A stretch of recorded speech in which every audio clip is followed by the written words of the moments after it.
نحمد الله العظيم ونصلي ونسلم على رسوله الكريم أما بعد فأعوذ بالله من الشيطان الرجيم بسم الله الرحمن الرحيم شهر رمضان الذي أنزل فيه القرآن صدق الله مولانا العظيم وصدق رسوله النبي الكريم ونحن على ذلك من الشاهدين والشاكرين والحمد لله رب العالمين. கண்ணியத்திற்கும் மிகுந்த மரியாதைக்கும் உரித்தான இஸ்லாமிய பெரியோர்களே, சகோதரர்களே, சிறார்களே, தாய்மார்களே, உங்கள் அனைவருக்கும் அஸ்ஸலாமு அலைக்கும் வரஹ்மத்துல்லாஹி வபரகாத்துஹு. அன்பிற்கினிய அல்லாஹ்வின் நல்லடியார்களே, அல்லாஹ்வுடைய அளவற்ற கிருபையால் இந்த வருடத்தினுடைய ரமலான் மாதத்தை அல்லாஹ் நமக்கு நசீபாக்கி இருக்கிறார். நம்மில் எத்தனையோ பேர் நேற்று இரவு வரை கூட இருந்திருக்கிறார்கள், இன்னைக்கு காலையில வஃபாத் ஆயிட்டான்.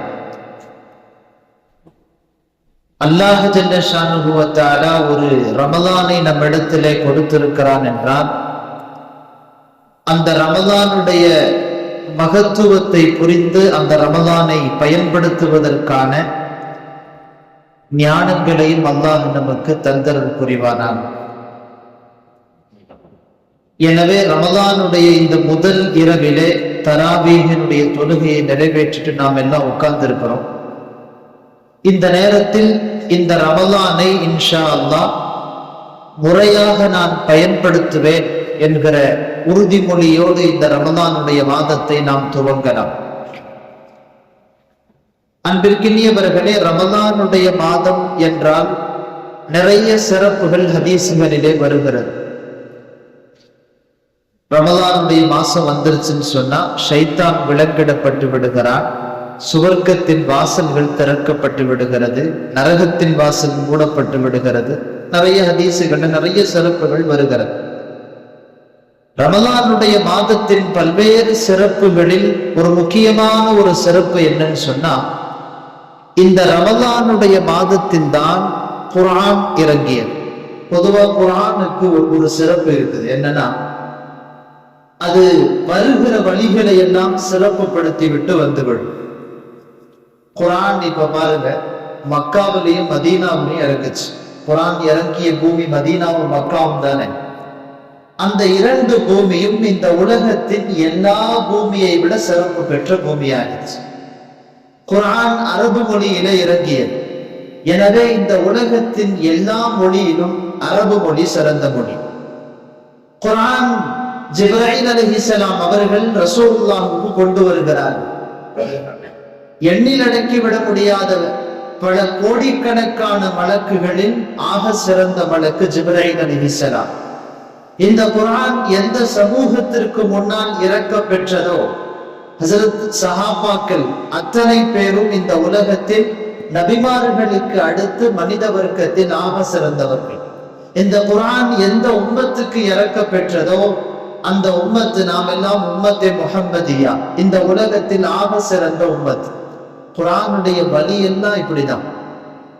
எந்த குகையில இறங்குச்சோ, ஹிரா குகையும் சௌர் குகையும், அது ஆக சிறந்த குகையாக இந்த உலகத்தில் போற்றப்படுகிறது. அந்த அடிப்படையில இந்த குர்ஆன் எந்த இரவில் எந்த மாதத்தில் இறங்கியதோ அந்த மாதம், அந்த இரவு ஆக சிறந்த மாதம், ஆக சிறந்த இரவு. எனவே தான் லைலத்துல் கத்ருடைய இரவும் ரமலானுடைய மாதமும் ஆக சிறந்த மாதமாக, இரவாக கருதப்படுகிறது. இந்த ரமலானுடைய மாசத்தை பத்தி அல்லாஹ் குர்ஆன்ல அறிமுகப்படுத்தும் போதே ஷஹரு ரமலான் அல்லதி உன்ஸில ஃபீஹில் குர்ஆன், ரமலானுடைய மாசம் எப்படிப்பட்ட மாசம்னா அது அந்த மாசத்துலதான் குர்ஆன் இறங்குச்சு. ஹதீஸ்ல நிறைய சிறப்பு ரமலானை பத்தி என்னென்னமோ வருது. குர்ஆன் ரமலானை பற்றி சொல்லுகிறது என்றால் அந்த மாதத்தில் குர்ஆன் இறங்கியது. அப்போ குர்ஆன் இறக்க பெற்ற இந்த மாதத்தில் குர்ஆனை பற்றிய ஒரு செய்தியோடு இந்த மாசத்தை தொடங்கணுங்கிறதுக்காக நான் இந்த செய்தியை சொல்றேன். குர்ஆன் இருக்கிறதே இந்த உலகத்தில் எத்தனையோ பல வேதங்கள் இறக்கப்பட்டிருந்தாலும் குர்ஆன் அப்படிங்கிறது ஒரு தனித்துவமான வேதம். எந்த வேதத்தையும் அல்லாஹ் இந்த உலகத்துல இறக்கிட்டு இந்த வேதத்தை நாம தான் இறக்கணும், இதை நாமளே பாதுகாப்போம் அப்படின்னு எந்த வேதத்தை பத்தி அல்லாஹ் சொல்லலை. அதனாலதான் பைபிள்லையும் மற்ற வேதங்களிலேயும் இடைச்சொல்கள் பல்வேறு மாற்றங்கள் ஏற்பட்டதற்கான காரணம் அப்படின்னு சொல்லி முஃபஸ்ஸிர்கள் எழுதுறாங்க. அந்த வேதத்தை அல்லாஹ் இறக்கிட்டு இதை நான் பாதுகாப்பேன்னு சொல்லல. குர்ஆனை மட்டும்தான் இன்னா நஹ்னு நஸ்ஸல்னா ذிக்ர வ இன்னா லஹு லஹாஃபிதுன், இந்த குர்ஆனை நாம தான் இறக்கணும், இதையே நாமே பாதுகாப்போம்னு சொன்னான். அல்லாஹ் இந்த குர்ஆனை பாதுகாத்த முறை வரலாற்று ரீதியாக பார்க்கிறோம். ரசூல் ஸல்லல்லாஹு அலைஹி வஸல்லமுக்கு இந்த குர்ஆன் இறங்குது. அந்த குர்ஆனை எழுத படிக்க தெரிந்த சஹாபாக்களை வைத்து காத்திபுல் வஹி, அன்னைக்கு ஒரே நேரத்துல 7க்கு மேற்பட்ட காத்திபுல் வஹிகள் இருந்து அந்த குர்ஆன் இறங்க இறங்க எழுதி வச்சுக்கிட்டே இருந்தாங்க. ஓலைகளில், தோளுடைய துண்டுகள்ல அவ்வப்போது எதுவெல்லாம் இருக்கிறதோ அந்த பொருட்களில் எழுதி வைக்கப்பட்டது. கடைசியாக நபிகள் நாயகம் ஸல்லல்லாஹு அலைஹி வஸல்லமினுடைய காலத்துக்கு பிறகுதான் நாம பார்க்கிற இந்த முஸ்ஹஃபினுடைய இந்த வடிவுல குர்ஆன் என்பது வருகிறது. ஹஜ்ரத் அபூபக்கர் ரலியல்லாஹு அன்ஹு ஆட்சியில அமர்ந்த பின்னால 2 முக்கியமான வேலையை செஞ்சாங்க. ஒண்ணு, இஸ்லாத்தை விட்டும் வெளியேறி முர்த்தத்தாக போகக்கூடியவர்கள்ட்ட போர் தொடுத்தாங்க. ரசூலுல்லாஹ்வுடைய வஃபாத்துக்கு பின்னால நபிகள் நாயகத்தினுடைய ரிசாலத்தை ஏற்றுக்கொண்டிருந்த, ரசூலுல்லாஹ்வை நபி என்று ஏற்றுக்கொண்டிருந்த பல்வேறு சமூகத்தை சார்ந்தவர்கள் இஸ்லாத்தை விட்டு வெளியில போகும்போது ரசூல் ஸல்லல்லாஹு அலைஹி வஸல்லம் அவர்களுடைய காலத்திற்கு பின்னால் இர்திதாத் அப்படின்னு சொல்லப்படுற இஸ்லாத்தை விட்டு வெளியே போகக்கூடிய மக்களை மீண்டும் இஸ்லாத்திற்குள்ளே பிடித்து இழுத்த வேலையை அபூபக்கர் ரலியல்லாஹு அன்ஹு அவங்களுடைய 2.5 வருஷம் ஆட்சி காலத்துல செஞ்சார். 2வது வேலை அபூபக்கர் ரலியல்லாஹு அன்ஹு அவர்கள் பிரதானமாக செய்தது குர்ஆனை ஒன்று சேர்ப்பு. குர்ஆனை ஒன்று சேர்க்கணும். ஏன்னா அபூபக்கர் ரலியல்லாஹு அன்ஹுடைய அதே காலத்துல யமாமாவை நோக்கி ஒரு போர் தொடுக்கப்பட்டுச்சு. முசைலமத்துல் கத்தாப், நமக்கெல்லாம் வரலாறு படிச்சவங்களுக்கு தெரியும், தன்னை நபி என்று வாதிட்டு கொண்டிருந்தவர். அவருக்கு எதிராக ஒரு படை அபூபக்கர் ரலியல்லாஹு அன்ஹுடைய காலத்துல போச்சு. யமாமாவை நோக்கி போன அந்த போர்ல பல்லாயிரம் சஹாபாக்கள் ஷஹீதாக்கப்பட்டார்கள். அதுல 70 பேர் குர்ஆனை மனனம் செய்த ஹாஃபிதுகள். இப்போ குர்ஆன் என்பது அதுவரை சஹாபாக்களுடைய உள்ளத்திலே பாதுகாத்து வைக்கப்பட்டிருக்கிறது. அந்த குர்ஆன் ஹாஃபிதுகள், குர்ஆனை மனனம் செய்த ஹாஃபிதுகள் வஃபாத் ஆகிவிட்டால் இந்த குர்ஆன் அப்படியே கொஞ்சம் கொஞ்சமா அழிஞ்சிருங்கிறதுக்காக அபூபக்கர் ரலியல்லாஹு அன்ஹு, ஹஜ்ரத் உஸ்மான் ரலியல்லாஹு அன்ஹு அவர்களும் உமர் ரலியல்லாஹு அன்ஹு போன்ற சஹாபாக்கள்லாம் வந்து சொன்னாங்க, குர்ஆனை ஒன்று சேர்க்கணும். குர்ஆனை ஒன்று சேர்த்து அதை புத்தகத்தினுடைய வடிவில, முஸ்ஹஃபினுடைய வடிவில வெளியிடும். அபூபக்கர் ரலியல்லாஹு அன்ஹு அவங்களுடைய ஆட்சி காலத்துல கையெழுத்தாச்சு, குர்ஆனை ஒன்று சேர்க்க வேண்டும். அந்த குழுவினுடைய தலைவராக ஸைத் இப்னு சாபித் ரலியல்லாஹு அன்ஹு அவங்க ரசூலுல்லாஹ்வுடைய காலத்துல குர்ஆனை எழுதி கொண்டிருந்த காத்திபுல் வஹிகள் அவங்கள ஒருத்தவங்க. அவங்கள்ட்ட நிறைய குர்ஆனுடைய வசனங்கள் இருந்துச்சு, பாதுகாத்து வச்சிருந்தாங்க. அவங்களுடைய தலைமையில ஒரு டீம் அந்த வேலையை செஞ்சாங்க. ஹஸரத் அபூபக்கர் ரலியல்லாஹு அன்ஹுடைய காலம் முடிஞ்சிருச்சு. உமர் ரலியல்லாஹு அன்ஹுடைய காலத்திலேயும் அந்த வேலை நடந்திருக்கு. நாம நினைக்கிறோம் குர்ஆன் ரொம்ப லேசா நம்முடைய கையில கிடைச்சிருச்சு. மிகப்பெரிய ஒரு காலம் இந்த குர்ஆனை ஒன்று சேர்ப்பதற்காகவே சஹாபாக்கள் பாடுபட்டார். வரலாற்றிலே வருகிறது, சுமார் 15 ஆண்டு காலங்கள் ஸைத் இப்னு சாபித் ரலியல்லாஹு அன்ஹுவுடைய தலைமையில அந்த டீம், ஒரு டீம் ஒர்க்கா இந்த வேலையை செஞ்சு அந்த குர்ஆனை உஸ்மான் ரலியல்லாஹு அன்ஹுடைய காலத்துல வெளியிட்டாங்க. அன்னைக்கெல்லாம் பிரஸ் இல்ல, கையில தான் எழுதணும். 7 பிரதிகள், கையால் எழுதப்பட்ட பிரதிகள் தோளிலே எழுதப்பட்டு ஒரு குர்ஆனுடைய வடிவிலே அதை ஹஸரத் உஸ்மான் ரலியல்லாஹு அன்ஹு உலகத்துடைய பல்வேறு பாகங்களுக்கு அனுப்பினாங்க. மக்காவில் ஒரு பிரதி அனுப்பப்பட்டுச்சு. மதீனா தான் அன்னைக்கு பார்லிமெண்ட், மதீனாவிலே ஒரு பிரதி வைத்துக் கொண்டார்கள். கூஃபாவுக்கு ஒரு பிரதி போச்சு, பசராவுக்கு ஒண்ணு போச்சு, யமனுக்கு ஒண்ணு போச்சு, அதுக்கு பின்னால ஷாம்ல, பஹரைன்ல 7 பிரதிகள் 7 பாகங்களிலே பிரிந்து கிடந்தது. அதற்கு பின்னால் உலகத்தினுடைய பல்வேறு பாகங்கள்ல அந்த குரானை எழுதி எடுத்தார். அன்னைக்கு குரான் வெளியிடப்படுகிற போது குரான்ல நாம பாக்குற மாதிரி ஜபர் சேர்னா இல்லை. ஜபர் சேர் இல்லாட்டி அது அரபுகள் மட்டும்தான் படிக்க முடியும். அசல்ல அரபு மொழிங்கிறது ஜபர் சேர் இல்லாத மொழி தான். நீங்க ஹதீஸுடைய கிதாப்லாம் புகாரி முஸ்லிம்லாம் எடுத்து பார்த்தீங்கன்னா தெரியும், அதுல ஜபர் சேர் இருக்காது. அதுக்கு முன்னால புள்ளி கூட இல்லாம இருந்துச்சு. புள்ளிங்கிறது பிற்காலத்துல வந்ததுதான். புள்ளிக்கு பின்னால் ஜபர் சேர் என்பது சஹாபாக்களுடைய காலத்துல குரான்ல இல்லை. வரலாற்றிலே வருகிறது, ஹஜ்ஜாஜ் இப்னு யூசுப் அப்படின்னு சொல்லி ஒருத்தன் கொடுங்கோல் மன்னன் தான். அவன் பல்வேறு நல்ல விஷயங்களையும் செஞ்சிருக்கிறான். அதுல இது ஒரு விஷயம், குரானுக்கு ஜபர் சேர் போட்டான். அவன் அந்த வேலைக்கு தலைவராக நியமித்தது யாருன்னு சொன்னா ஹசனுல் பஸரி ரஹ்மத்துல்லாஹி அலைஹி. இந்த ஹசனுல் பஸரி ரஹ்மத்துல்லாஹி யாருன்னா சஹாபாக்களுக்கு அடுத்து தாபீன்கள்ல ரயீசுல் முஃபஸ்ஸிரின். சஹாபாக்கள்ல இப்னு அப்பாஸ் ரலியல்லாஹு அன்ஹு ரயீசுல் முஃபஸ்ஸிரின் சொல்றாங்க. அதே மாதிரி அதுக்கு பிறகு ஹஸரத் ஹசனுல் பஸரி ரஹ்மத்துல்லாஹி அலைஹி தாபீன்கள்ல தேர்ச்சி பெற்ற முஃபஸ்ஸிரா இருந்தாங்க. அவங்க தான் இந்த குரானுக்கு ஜபர் சேர்லாம் போட்டு கொடுத்தாங்க. அந்த ஜபர் சேர் தான் இன்னைக்கு வரைக்கும் இருக்குது. இந்த ஜபர் சேர் இல்லைன்னா அரபி அல்லாத அஜமிகள் வேற நாட்டுல, அரபு நாடு அல்லாத நாட்டுல இருக்கிறப்ப இந்த குரானை ஓத முடியாது. குரானை ஓதணும்னா அதனுடைய அரபியுடைய சட்டத்தை படிச்சுதான் ஓத வேண்டியது. ஏன்னா ஜபர் சேர் இல்லாம ஒரு கிதாபை நீங்க படிக்கணும்னு சொன்னா அந்த அரபியுடைய சட்டத்தை கிராமரை படிக்கணும். அப்பதான் ஜபர் சேர் இல்லாம தப்பு இல்லாம ஓத முடியும். இந்த ஜபர் சேருங்கிற முறைய பிற்காலத்துல கொண்டு வரப்பட்டுச்சு, இன்னைக்கு வரைக்கும் பாதுகாக்கப்பட்டு. நான் ஜபர் சேருங்கிற செய்தியை சொல்றேன்னா, குர்ஆன் எல்லா பகுதிகளிலும் முறையாக தவறில்லாமல் அதனுடைய உச்சரிப்புகளில் கூட தவறு வந்துவிடக் கூடாது. ஒரு இடத்துல நீன் இருக்கிற இடத்துல நான் அல்ஹம்துலில்லாஹி ரப்பில் ஆலமீன் அப்படின்னு சொன்னா ஆலமீன் என்பதிலே நீ இருக்கிறது, நான் வாசிச்சிடக்கூடாது. யா குர்ஆனுடைய உச்சரிப்புகளில் சின்ன தவறு கூட ஏற்பட்டு விடக்கூடாது என்பதில் அன்றைக்கு இருந்த நம்முடைய முன்னோர்கள் கவனம் செலுத்தி அத பிற்காலத்துல ஜபர் சேர கொண்டு வந்திருந்தாலும் 1400 வருஷத்தை கடந்து இன்னைக்கு வரைக்கும் அதனுடைய புள்ளிய இல்லை, எடுக்க இல்லை. ஜபர் சேர கூட யாராலையும் மாற்ற முடியும்.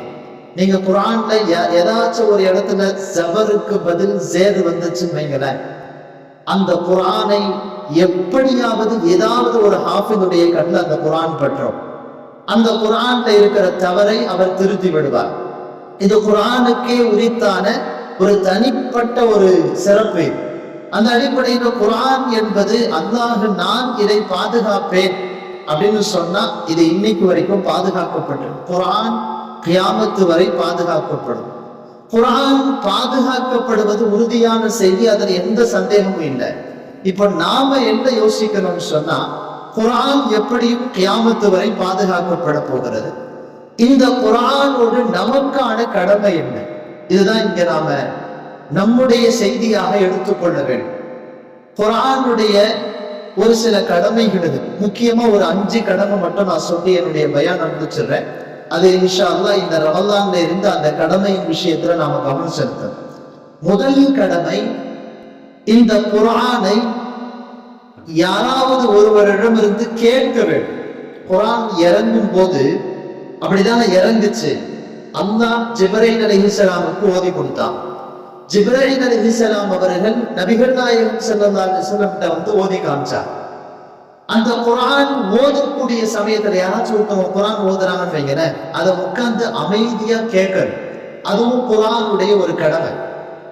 ஏன்னா ரசூல் ஸல்லல்லாஹு அலைஹி வஸல்லமின் மூலமாகவே அந்த பாடத்தை அல்லாஹ் சமுதாயத்துக்கு சொல்லித்தரான்.